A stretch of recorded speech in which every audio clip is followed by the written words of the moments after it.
ناظرین آداب، کیا آپ جانتے ہیں ہندوستان میں پہلا علم حسینی کس نے برآمد کیا اور کس نے سجایا تھا؟ شمالی ہندوستان میں پہلا علم حسینی معروف صوفی بزرگ سید اشرف جہانگیر سمنانی نے سجایا اور محرم الحرام میں اس کے نیچے قیام فرمایا۔ جی ہاں، حضرت جہانگیر اشرف سمنانی، جن کا شمار ہندوستان کے معروف صوفیہ میں ہوتا ہے، ایران کے معروف شہر سمنان کے رہنے والے تھے، جو سبزوار کے قریب واقع ہے۔ یہ علاقہ ہمیشہ تصوف اور سلوک کے لیے جانا گیا۔ حضرت جہانگیر اشرف سمنانی ایران سے ہجرت کر کے ہندوستان تشریف لائے اور آپ نے کچھوچا میں قیام فرمایا، جو فیض آباد کے قریب واقع ہے اور معروف بستی ہے۔ حضرت جہانگیر اشرف سمنانی 688 ہجری میں پیدا ہوئے۔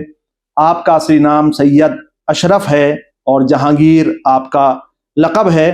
کہتے ہیں کہ یہ لقب آپ کو آپ کے پیر و مرشد نے دیا تھا۔ آپ کا شمار سادات حسینی میں ہوتا ہے۔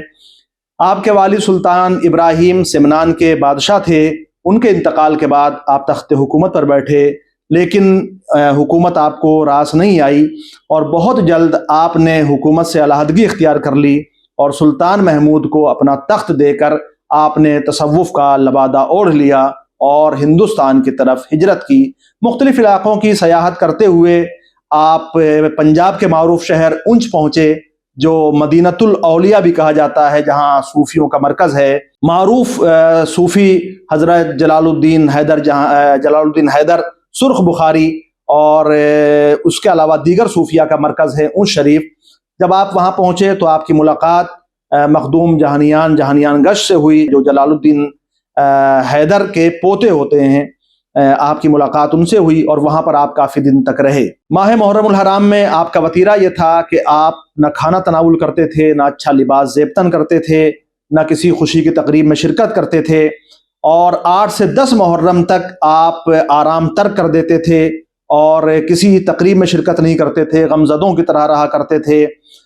محرم الحرام میں آپ نے اپنی خانقاہ میں جو کچھوچا میں آپ نے بنائی تھی، جب وہاں پہ تشریف آپ لائے، علم حسینی کو آپ نے سبزوار کی طرز پہ سجایا، زنبیلیں تیار کیں اور سادات کو علم کے ساتھ، زنبیلوں کے ساتھ مختلف علاقوں میں آپ بھیجتے تھے تاکہ عزاداری کی ترویج ہو سکے۔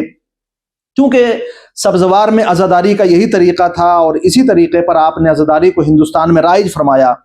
ہندوستان میں صوفیہ کی طرز پر عزاداری کے فروغ میں آپ کا نمایاں کردار ہے۔ جو علم آج آپ دیکھتے ہیں، ایسا علم صرف بر صغیر میں ہوتا ہے، ایران اور عراق میں اس طرز کا علم نہیں ہوتا ہے۔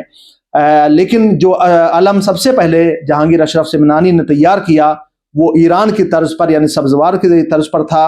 ہندوستان میں جو آج آپ یہ علم دیکھتے ہیں، جو اس شکل کا علم ہے، جو اس صورت کا علم ہے، یہ سب سے پہلے نوابین اودھ کے دور میں علماء سے مشورے کے بعد تیار کیا گیا اور سجایا گیا، اور آج تک وہی علم مختلف شکلوں میں آپ کو نظر آتا ہے۔ وقت کے ساتھ ساتھ کچھ چیزوں میں اضافہ ہوا، کچھ چیزیں کم ہو گئیں، لیکن علم کی جو شکل نوابین اودھ کے دور میں تیار ہوئی تھی، وہ آج تک ہمارے درمیان موجود ہے اور پورے ہندوستان میں اسی علم کی شبیہیں تیار کی جاتی ہیں۔ صوفیہ کی خانقاہوں میں اسی طرز کا علم آج بھی بنتا ہے جو نوابین اودھ نے بنوایا تھا، اور اسی کی شبیہیں آپ ہندوستان کے مختلف خانقاہوں میں دیکھ سکتے ہیں جہاں پر آج عزاداری ہوتی ہے۔ بہرحال ہندوستان میں پہلا علم سجانے کا سہرا حضرت جہانگیر اشرف سمنانی کا سر ہے۔ آپ نے 27 محرم 808 ہجری کو رحلت فرمائی۔ کچھوچا میں آپ کا مزار ہے، جس پر ہر مذہب کے افراد تشریف لاتے ہیں۔ یہ واقعہ مختلف تاریخوں میں درج ہے، اس کے لیے آپ تاریخ کا مطالعہ کر سکتے ہیں۔ لطائف اشرفی اور دیگر کتب میں یہ واقعہ موجود ہے۔